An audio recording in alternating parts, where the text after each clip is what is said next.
Nüüd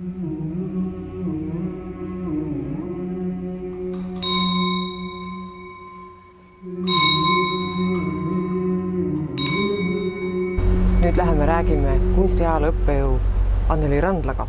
Miks tulla õppima kristliku kultuurilugu?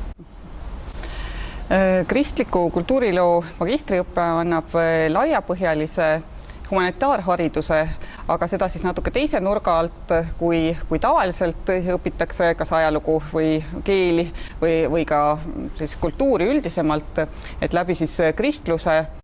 Ja sest meeldib see meile või mitte, et tõepoolest nii Eesti kui Euroopa ajalugu on kristlusega väga tihedalt läbi põimunud.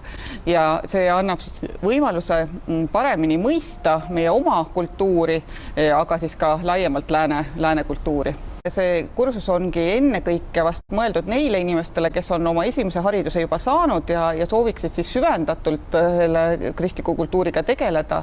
Ta ei eelda seda, et inimesed oleksid kristlased või üldse mõne konfessiooni liikmed. Neid tudengeid, keda mina olen õpetanud, on olnud väga erinevatest konfessioonidest, ka mittekristlikest. Ta on mõeldud nagu tõesti kõige laiemalt oma silmaringi avardamiseks selles kristliku kultuuri võtmes.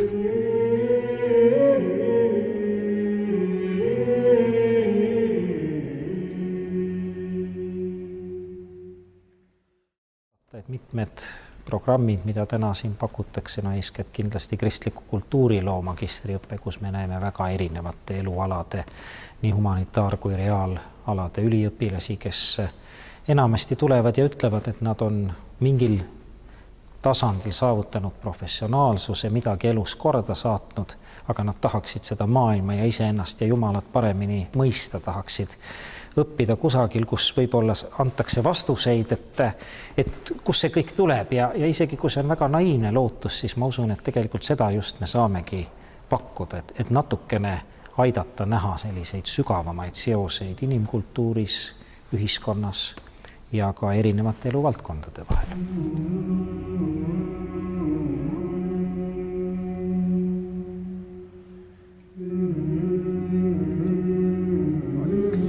Et ma kutsun üles kultuuriinimesi, kutsun üles õpetajaid, ajakirjanikke, kellel on tegemist kultuuriga, ajalooga, haridusega, õppima kristliku kultuurilugu.